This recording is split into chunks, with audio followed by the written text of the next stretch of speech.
Good morning, ladies and gentlemen, and welcome to the latest edition of the Hardwood Nation podcast with your boy CL Anthony and my main man Bryce Ward. What's going on, Bryce? The same as always, work and trying to enjoy some family time and keeping up with as much basketball as I can. How about you? I'm great. I eat, sleep, shit, basketball. Like that's what I do all the time. That- Nice. That's that's what I do, and I do it for free. I do it for the people. I don't get paid for this. I do it all for the people. If I had No, you do it for yourself, sir. if I had to guess, I would say I probably spend about 20 hours a week dealing with the NBA. So that's pretty much a part-time job at this point. Between Well, watching. good for you getting to do that because I know recently, until recently, you really haven't. Like the last couple years, you kind of taken time off before you Yes, started the podcast. yes. I needed to take a break. You kind of taking a step back. I needed to take a break and So, recharge my batteries and find a new direction for the platform, which I've done. And then with your help, have an announcement to make. Actually, for the last 4 years, I believe 2 of those years, I was kind of on vacation mode. We actually have the second highest views for the hardwoodnation.net, all because of this podcast. So thank you, brother. I appreciate you. oh, no problem. Thank you. I mean, you put in most of the hard work involved. I'm just like glad to be a part of it, honestly. Yeah, you deal with all my hot takes. So yeah, I appreciate you. So moving right along. LeBron James is currently averaging the most points this season at the age of 37 than he has since 2009, his last year in Cleveland. This week, he actually became the third player in the history of the NBA to surpass 36,000 points, behind only Kareem Abdul-Jabbar and Karl Malone. How spectacular has LeBron James played this year, considering all the nonsense surrounding him? It's to me, it's pretty impressive for his age and what he's still able to do on the court. He's like, the moment he steps on the court, he's the most effective player on the court. Pretty much. There's a few guys that can do what he does, but he's still in that top like five in the league of where you're gonna feel his presence, and that age is a testament, to I guess the training and the time he puts in all the time, especially in the off season in the prep. So I mean, you see other guys break down or come into the league not ready, and they have issues or they miss more time. I mean, yeah, he did miss some time. It was an ankle or was it ankle injury, right? I said a joke. I think it was a steroid break, but yeah, he was having ankle Yeah, injuries. right. But, but he's always in tip top shape, and it's clearly paying dividends now that we're at the more of the twilight years of his career. But what it tells me is that I think we're still in store for quite a few impressive seasons from him. I don't think we're going to see like a lull in his career just yet, unless he just starts getting hurt. Like when Tim Duncan had that like resurgence year, it felt like he had taken a step back, and then like that was like his going out party.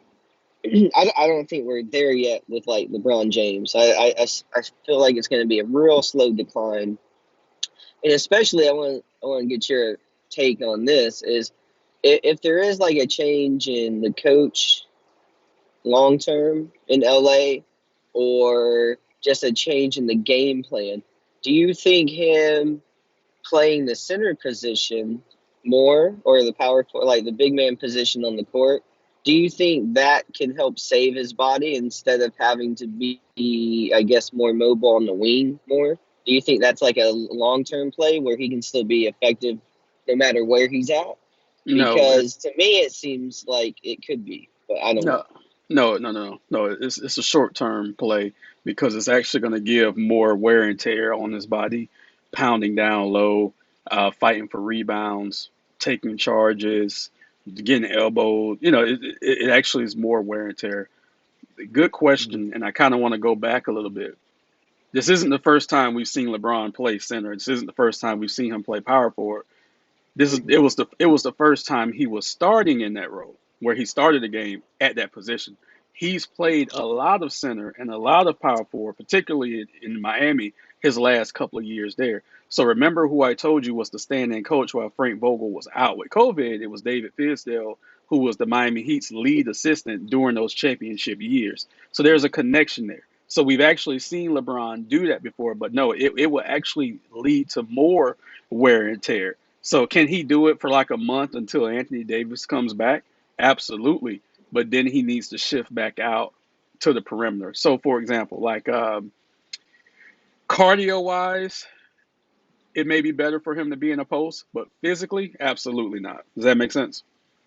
Yeah, the only reason I really bring it up is just because with his size Hmm. and how mobile he is used to being, Hmm. we're seeing a lot of, especially, well, anybody, the guards get a lot of leg, knee, ankle injuries. And with Hmm. him getting that ankle injury earlier on, I didn't know if it would be like a safer way for him to be effective instead of always having to, run. But No. it's just a question. Yeah, because the type of injuries he would get in a post would be like bone bruises, like deep bone bruises, muscle tissue injuries, things of that nature, which could cost him to miss the same amount of games, but it's going to be more painful for him just to get out of bed. And also back injuries. A lot of post players have that eventually, which we haven't seen from him too much. He's actually been one of the few players with his size and strength not to have a back injury because once you have that, it's a wrap. It is an absolute wrap at that point. But yeah, definitely good question. So we know LeBron James is on track to catch Kareem Abdul-Jabbar right now. Going off the top of my head, he's about 2 seasons away from it. Should he play the majority of games? I've said this a lot. I think he's the greatest statistical player to ever play the NBA. Will will his eclipsing Kareem Abdul-Jabbar, barring a devastating injury, in your eyes, put him ahead of MJ? Not that alone. It's going to take more championships for me to, I think, consider that. Okay, so he would have to at least win two more. He's at four now. Yeah, I want to see two more, and then it's still tough to say, but yeah, I think then you can really justify it. Now he did have a longer career than MJ. Probably once it's all said Hmm. and done, LeBron is going to play probably 7 or 8 more years than MJ did. But I still say if he can catch Kareem and pass Kareem, he might not pass him by that much, but he's on track to passing him. Right. I'm gonna put him right there with MJ. Like it's gonna be a coin flip on, who would be the best. But I'm gonna put Yeah. him right there because as of right now, he's not there. But I think if he can get that all-time scoring record in the NBA history, for me, that would Hmm. alleviate the need of him winning more championships. So no more championships, just the points. Yeah, that Oof. would tip me in favor to say he's right there with MJ. Where right now he's not. But if he can get that, I mean, dude, that's impressive. that It is. It that is. is that's something that so I don't have the list up in front of me. I couldn't even tell you which active player is second right now behind LeBron. Like I couldn't even tell you. He may be in the top 10 alone. I think Carmelo Anthony may be there, but we know he's not going to threaten to surpass that record. So I'm definitely going to pull that up, and I will text it to you later today. But I'm going to pull that up because I'm curious about that. Another thing I'm curious about is your thoughts on Kyrie Irving because he's going to play this week. I believe he's going to play Tuesday. How do you think Kyrie is going to come out? Uh, I don't know. Good question. I think. Well, there's no reason. See, I'm torn. Like he shouldn't. He's had plenty of time to prep. I mean, I don't know. He keeps like a lean build, I guess. Like, is he always in game shape? Has he been in game shape this whole time? I mean, he's Do not. they have He's him not. on a minutes restrictions? But I mean, I don't know. He needs to come in and just be like the idea of like the ultimate sixth man or something, and just come in and spark like Hmm. nonstop. Just get baskets when the team is exhausted. I guess I don't know. If you have him out there the whole time with the starters, I mean, obviously, he starts the game. I just don't know how you run the minutes, or what units you try to keep him in with. Because I would imagine you use him to shore up some of the time when you can't have Harden and Durant, Hmm. instead of having them all out there at the same time, um, all of the time. I don't know. I guess that's for those guys and Nash to figure out. But I don't know. Do you think they have him on any kind of like minutes restrictions yet, or they just let him go? If it was me, I would definitely put him on a minutes restriction. I wouldn't bring him off the bench, but I would put him on a minutes restriction, and I would still have James Harden be the primary ball handler. And here's why I say that: because Harden has had a good last couple of weeks, even though they caught another L last night against the very injured Clippers.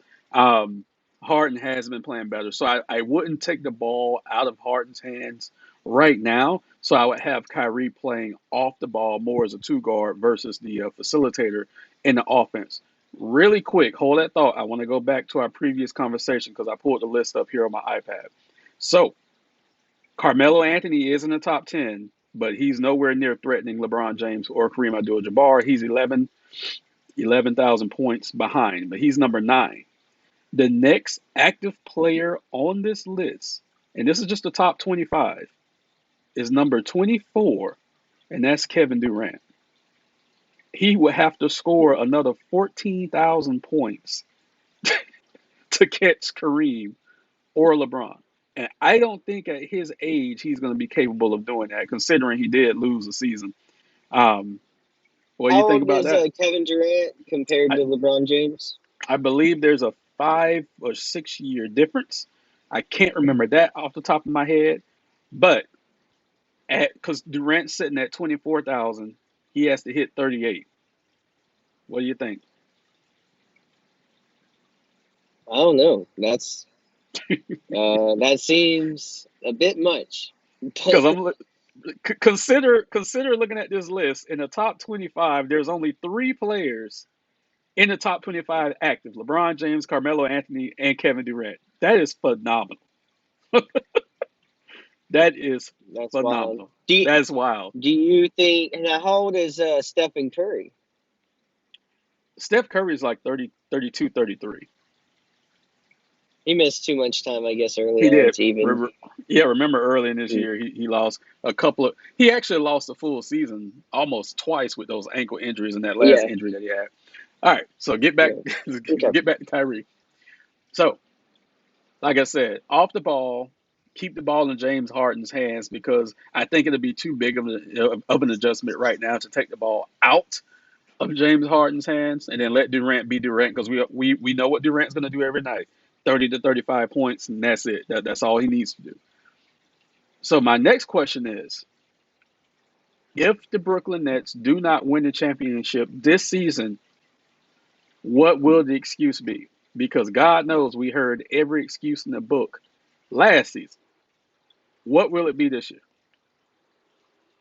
Well, I'm gonna like basically tell you the same thing I told you the other day, because I don't have a really good answer for it other than the stuff we've kind of been saying all season.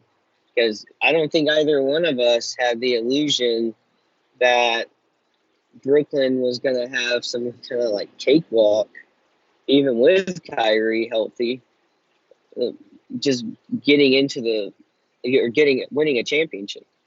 Um, I didn't. And I'm pretty sure you didn't either. Not that I didn't think didn't have the talent to get there. I just didn't think there was anything else like besides those three, and I didn't think that was enough. Um, and on the flip side of that, you know, we're having to eat crow with our Lakers pick because they don't look anywhere capable of winning a championship right now either. So we'll be the first ones to admit we were wrong there. But I don't know what Brooklyn says or does, because for me, it's not a surprise. I didn't think it would ultimately be enough because there's nothing else there. Um, the load that Durant and those guys are going to have to carry, I just think is for a really intense 7 game series against another great team. That the other teams that are there have depth. The other teams that are going to be there at the end, they have a bench. They have other weapons, and I just don't think that those 3 guys were going to be quite enough.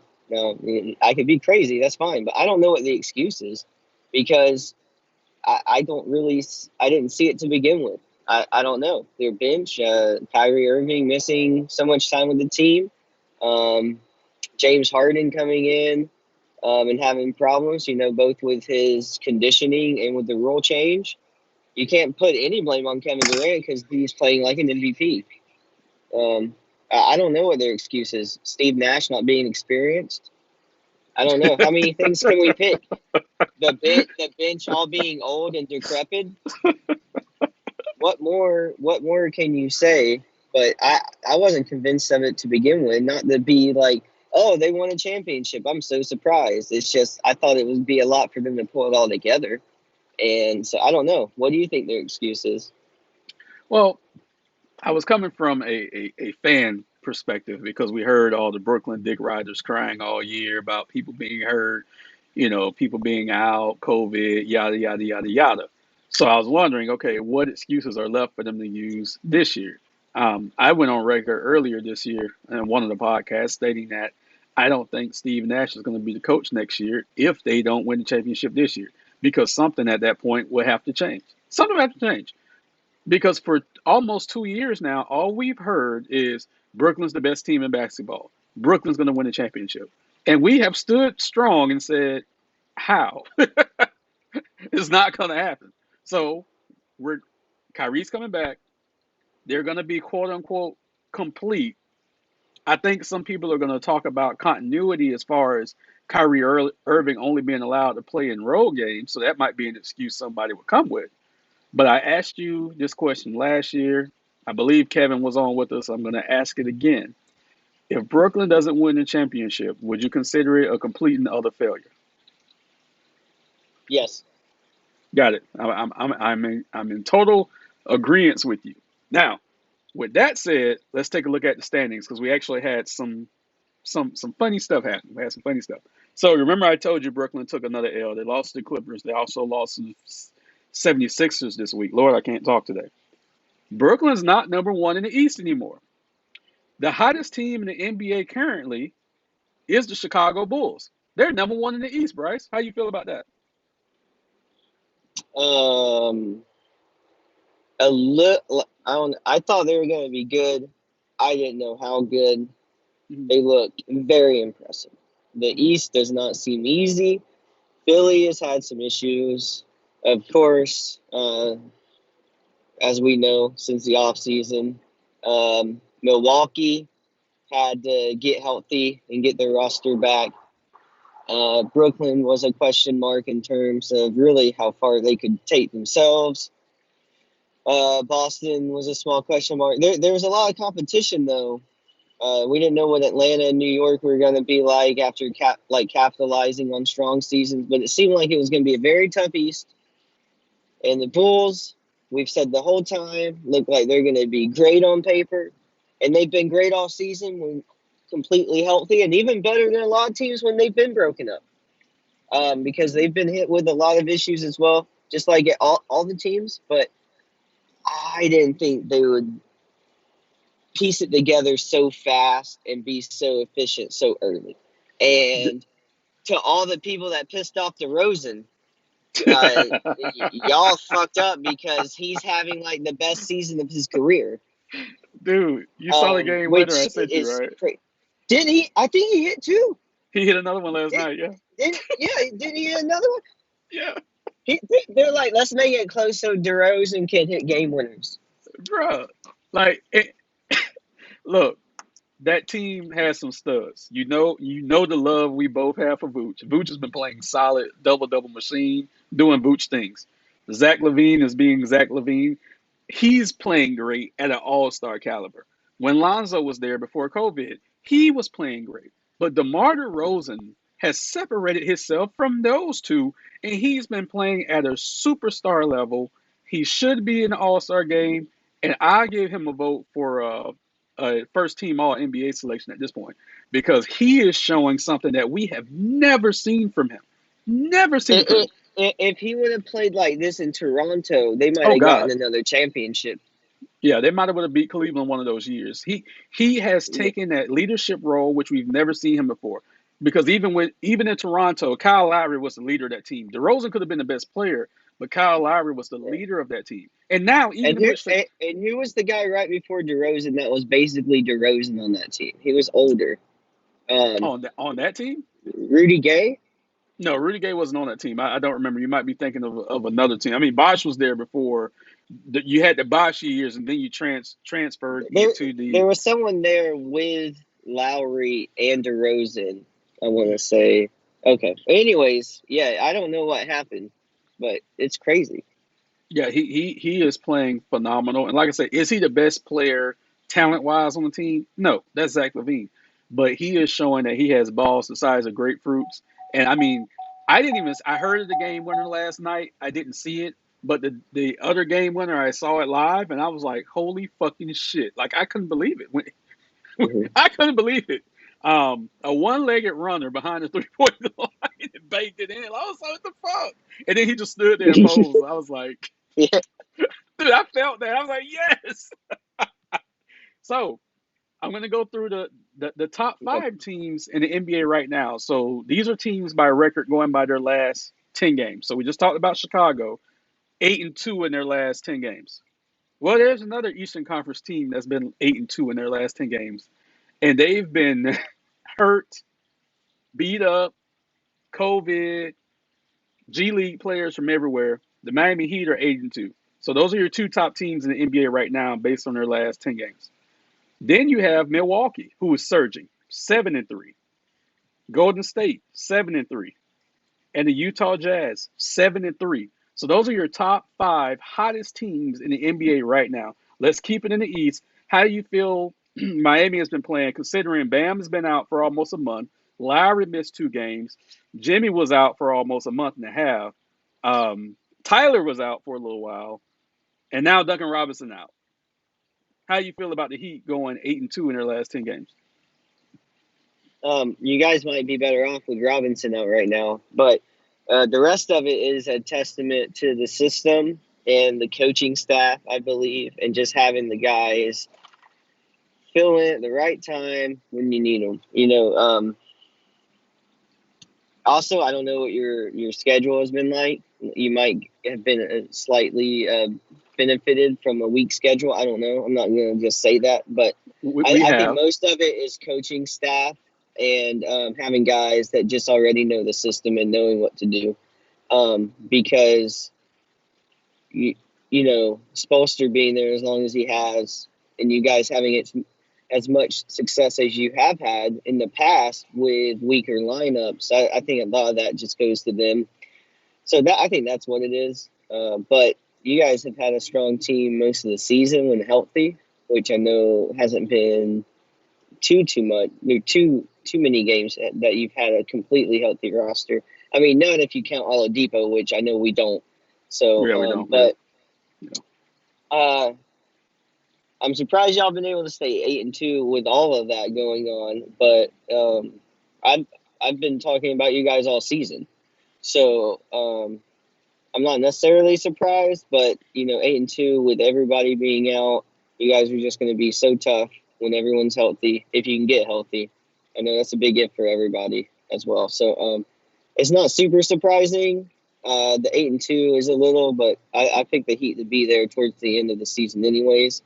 So I mean, just kudos to the coaching staff, I guess. Spolster.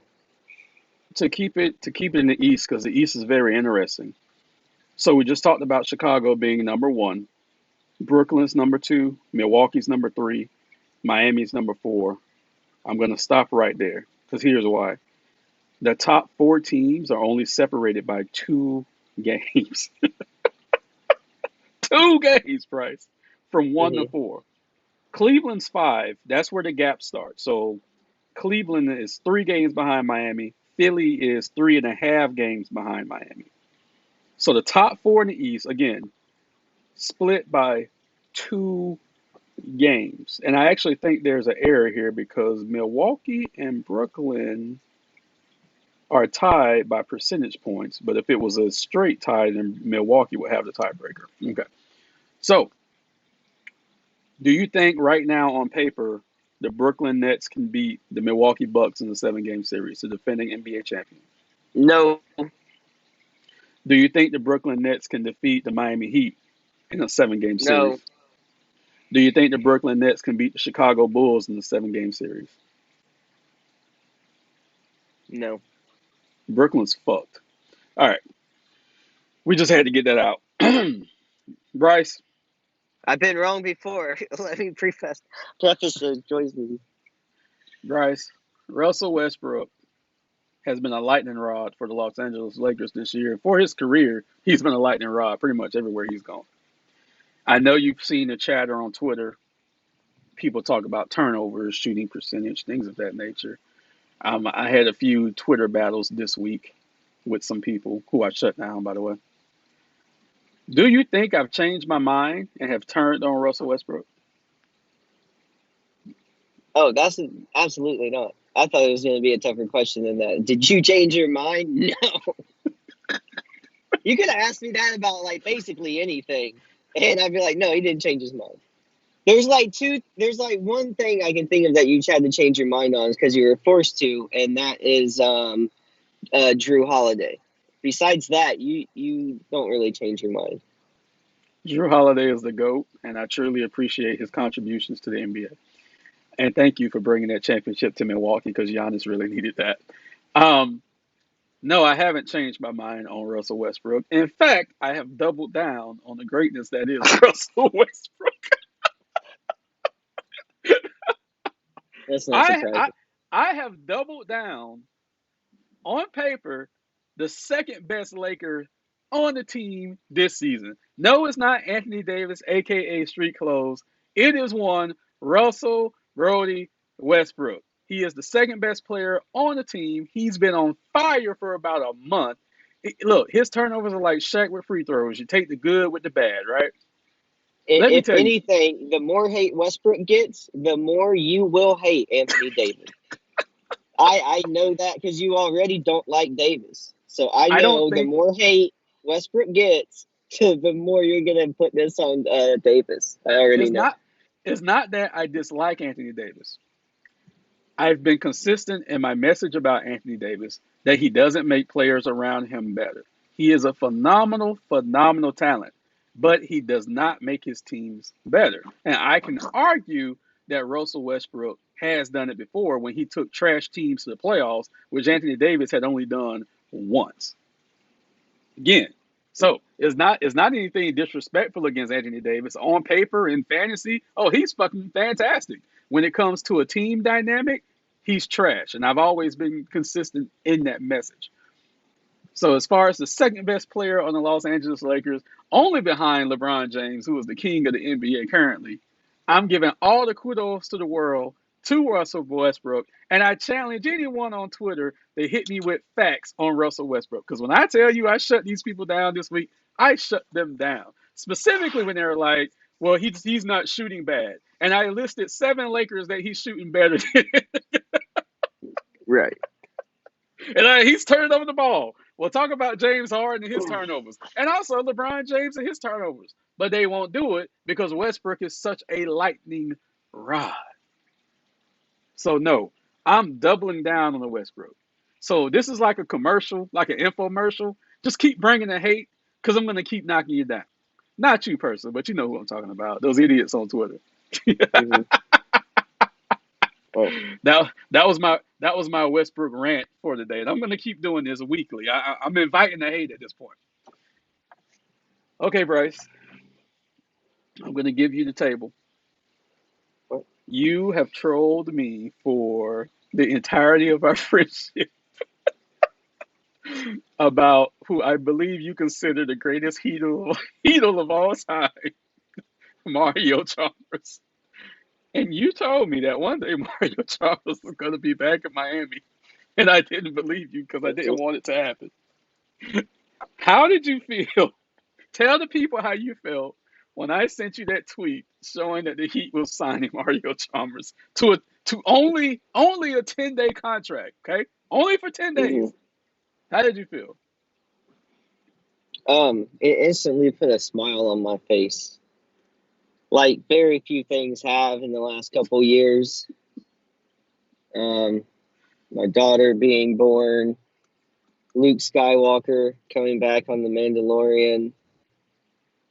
When I realized that you guys were getting what many consider to be the missing piece of the championship puzzle from back in the day, for you to get that kind of leadership and that kind of important legend, Heat legend, Heatle, back into Fuck you. your lineup, I was like, how can they not win a championship this year? You know, everybody talks about LeBron, Wade, and Bosh, but I know from conversations with you that in your eyes, the most important player on those championship teams was Mario Chalmers running the point. And, you know, back when everybody kept talking about like Ray Allen making a return, you know, whether or not he would ever do that and whether or not he would ever just end back up on the Heat as well. You know, I used to joke around with you about, you know, eventually you would think they would try to bring back Chalmers. They've done it with Beasley. You guys have an old guy on the bench who's always there all the time just to be there. It's Don't be like disrespectful. if anybody would do that, it might be the Heat. And lo and behold, you brought back the legend. And at the beginning of the season, with everything starting to get crazy, I was like, I wouldn't be surprised if they bring back Mario Chalmers. And you downplayed it. You're like, it's never going to happen. It's just not. So, as we talked about earlier, with you being so wrong about Drew Holiday, it also, I found much pleasure in finding out you were wrong about Mario Chalmers not coming back. He's going to be suiting up for the Heat, and you should be happy that a Heat legend has come back to lead this team.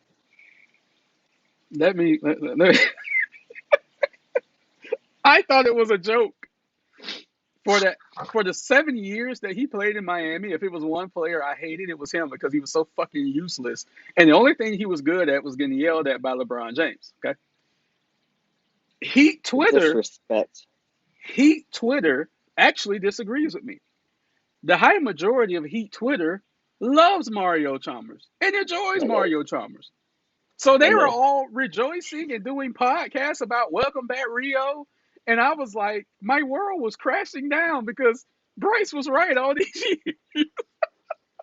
I was having a Twitter meltdown. I'm like, why are y'all doing this? Okay. Hmm. So I looked at some numbers, which I do, because my eye test tells me that he was trash. But I looked at the numbers. If I was to tell you that Mario Chalmers is second all time in franchise history with steals, would you believe me? Yeah, I mean, whatever. Yeah, fine. If I was to He tell he you, he spent most of his career there, right? Or yeah, a lot of it. he Yeah. spent eight Okay. years there. Yeah. If Okay. I was to tell you that for a playoff run, Mario Chalmers is second with the amount of 3 pointers made, would you believe me? Yeah, because I knew that was like one of the things he did was make threes. So I would believe you on that. Okay. I figured Ray Allen, or I mean, I forget, but I figured someone else would be ahead of him. But yeah. Would you also believe that he is fourth all time in assists and games played for the Miami Heat? So Yeah. looking at these numbers, I was like, damn, maybe I hated him so much it blinded me from the player that he was. He was a serviceable player for the Miami Heat for a few years. So For sure. what what I'm gonna say is, even though he didn't play the last game we played, he was there, but he didn't play. He might play tonight. Who knows? I will say that I will be happy to see him put on a uniform and play again for the Miami Heat. The sad thing is, we're on our long road trip that we take every year. It's like 7 games. So I don't know if we're going to be back.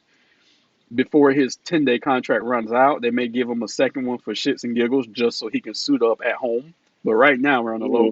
long road trip and only our second game in. So it'd be Okay. nice. It'd be nice to see the crowd reaction to Mario Chalmers at home because the Heat fans do love him, and I do admit I'm in a minority for my hatred of Mario Chalmers. So Good. I'm here to give him his flowers today, and to also give you your flowers because he was an important part of the Big Three era, and he even came to Miami a couple of years before the Big Three came together. So kudos to Mario Chalmers. You get your flowers. I will enjoy watching you for one game, and that's it. I hope you're fucking cut so Oladipo can come back. That's good. I just like when you're wrong, so blatantly wrong. I don't have anything against Chalmers. I just knew that it was always like a point of contention for you, so I just like to mess with you about it. So that's where I, I I get my gave you joy. I gave you your flowers. I gave you your platform. Are you happy now? Yes, we can move on. Are we gonna do this again when Brooklyn wins the championship? No, We because got we'll both be wrong then. look no because that week if it happens we got to have Kevin on that week and we're just gonna have to eat it the whole time. Yeah, yeah, that's gonna be tough. I'm gonna leave you with one more topic because I want your opinion on it and then we're gonna wrap it up. So Kevin Porter Jr. of the Houston Rockets got into an altercation last night with an assistant coach, John Lucas, who's actually been around the NBA forever. And Lucas was calling the team out for their lackluster performance at halftime. So he called out Kevin Porter Jr. and also called out Christian Woods. Okay, so from what the reports that I'm getting is that Kevin Porter Jr. threw something in the locker room after the argument. It was pretty much like "fuck this" and left the arena, just left. Christian Woods was so upset he refused to take a COVID test and refused to enter the game in the second half. So he effectively benched himself. What do you feel should have happened in that situation where a vet old school coach was coming down on some young players? Do you think they should have took it and grew from it, or are you okay with their reactions? Because this literally just happened last night. Um, to have a more like clear opinion on it, I want to know more about what the locker room presence and Phil was like up to this point in the season, and see if this was like a standalone event or if they've been having problems all season. I'd want to know more about it. Um, with just this isolated event, like just taking it as is, um, I would guess, and this is just a guess, that it was just a miscommunication and the younger players not taking it great.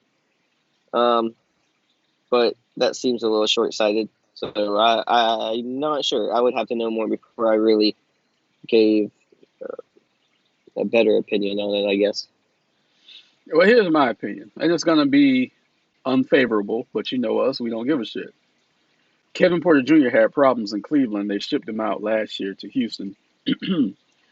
When you have a team that as young as the Houston Rockets are, sometimes you need a heavy hand to try to turn the corner. Okay, you can be upset at the coach, you can be upset at the message, and then you can go out and play the best game of your life to spite that coach. And that's the avenue that I Hmm. believe these young men should have took. There's absolutely no excuse for you not finishing a game unless you're injured because of a mess. You don't do that. You don't leave your teammates. You don't leave the fucking arena because you got a message that you didn't like. So that's the problem that I have with it. Um, John Lucas, Right. I know you don't. I know you don't know his backstory. He played in the NBA. He was a head coach for years. He had substance abuse problems. He came through that. He mentors young men when he can outside of basketball. If there's anyone that you're going to listen to, it's going to be that guy. You get like that guy, right? Hmm. So Right. sometimes there's ego involved, especially with young athletes. There's ego involved, and when you have an older guy say, "Hey, your shit doesn't smell as good as you think it does," it might rub the young guys the wrong way. But you don't refuse to play. You can be angry. You can play angry. You can go Right. out there and light the court on fire, a la Jimmy Butler in the past. but you don't leave the fucking game because at that point you've turned your back on your teammates. Fuck the head coach. We all know the players have more power in the NBA than the head coaches do in most instances. Fuck the head coach. You don't turn your back on your teammates. That's where I have a problem at. You don't leave the fucking game. That's my issue with it. I gotcha. So, on that note, as I said with a smiley face, we're going to wrap it up for this week's episode of the Hardwood Nations podcast.